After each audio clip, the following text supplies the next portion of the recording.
ఏ స్థితిలో దేవుడు ఉంచినా ఆ స్థితిలో తృప్తిగా దేవుని సన్నతించాలి.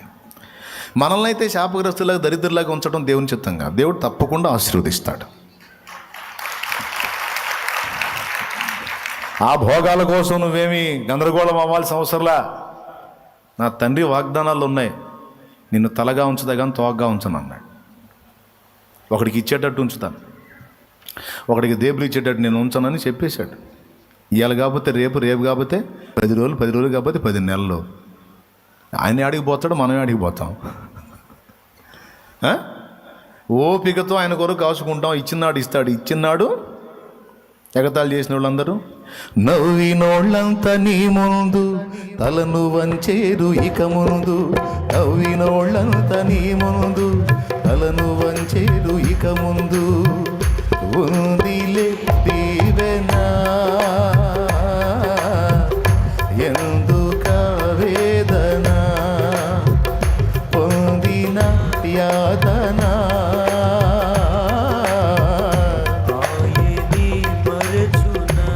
దేవునికి మహిమ. ప్రియులారా, నాకు తెలిసిన ఒక పెద్ద ఆయన,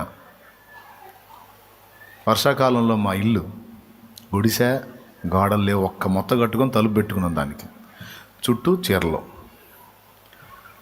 చుట్టూ క్లాతులు కట్టుకొని ఇంట్లోకి ఎంటర్ అవటానికి ఒక డోర్ పెట్టుకొని, ఒక మొత్త సిమెంట్ కూడా, ఒక మొత్త, ఒక దిమ్మె కట్టుకొని దానికి డోర్ పెట్టుకొని, ఇటుపక్క గేడేయటానికి ఒక కట్టెకి రంధ్రం చేసి గేడే అందులో అన్నమాట.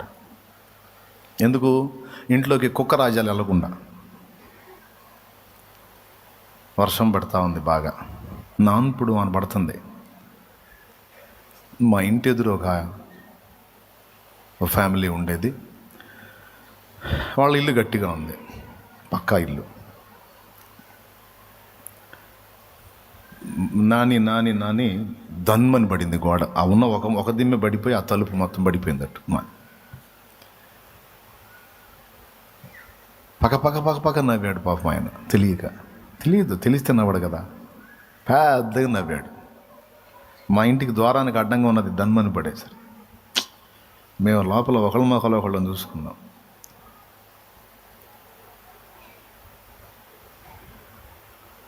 ఏం చేయాలా? నాకెళ్ళి చూశారు మా ఫ్యామిలీ. ఇది పడింది, అక్కడ నవ్వారు, ఆయన చూశాడు. Don't worry.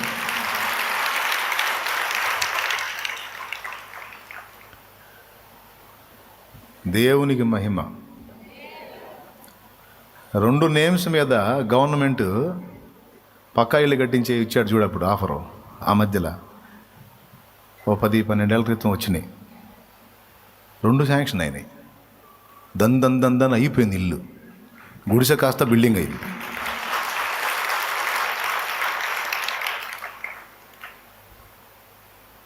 పక్క నవ్విన వాళ్ళకి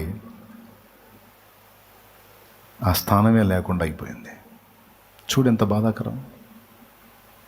నవ్విన వాళ్ళకి ఆ స్థానమే లేకుండా అయిపోయిందండి. కానీ మాకు ఆ స్థానాన్ని స్థిరపరిచి చక్కని ఇల్లు కట్టించాడు దేవుడు. మా అన్నయ్య ఇంటి సాక్ష్యం ఇది. ఆయన అక్కడ ఇప్పుడు అందులో ఉంటున్నాడు. ఆయన శాంతినగర్లో చర్చి పక్కన ఇల్లు అది. తెలియక ఎగతాళి చేస్తారు. చేస్తే ఎవరు చూస్తున్నారు? నవ్వినోళ్ళంతా నీ ముందు తలను వంచేరు ఇక ముందు.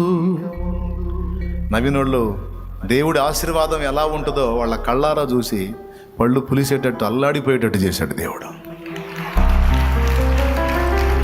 బాయ్, చింతపడుతున్నావా? అవమానాలను బట్టి కృంగిపోతున్నావా? దిగులు పడుతున్నావా?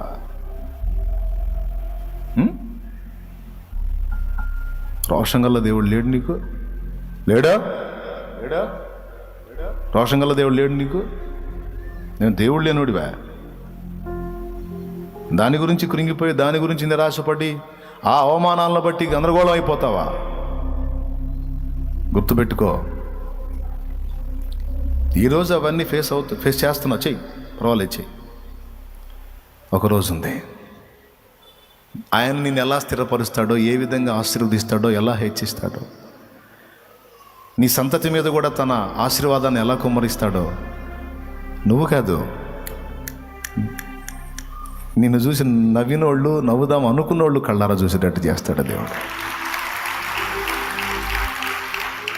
అది ఈ దెబ్బతో పోతాడు అనుకున్నారు, వీడు అడ్రస్ లేకుండా, వీడు పని అయిపోయింది, ఇంక వీడు చేతికి రాడు అనుకున్నావు. ఎట్లా తిరుగుతున్నాడు రా వీడు, మళ్ళీ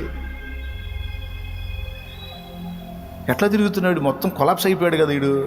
లేదే, ఛాన్స్ లేదు వీడు మళ్ళీ లేవటానికి, వీడు బతికి బట్టగట్టి తిరగటానికి ఛాన్స్ లేదే. ఎట్లా తిరుగుతున్నాడు, ఎట్లా ఏసయ్య పట్టుకున్నాడు రా వాని చెయ్యి, ఏసయ్య పట్టుకున్నాడు రా ఆమె చెయ్యి. ఆయన ఎట్లా వదులుతాడు? ఇది అసలు ఉండటానికే ఛాన్స్ లేదు అనుకున్నాడు. ఏ టైపులో ఉంటాడో చూద్దుగా నాకు. అస్సలు మనం వాటి గురించి ఆలోచించాల్సిన అవసరం లేదు.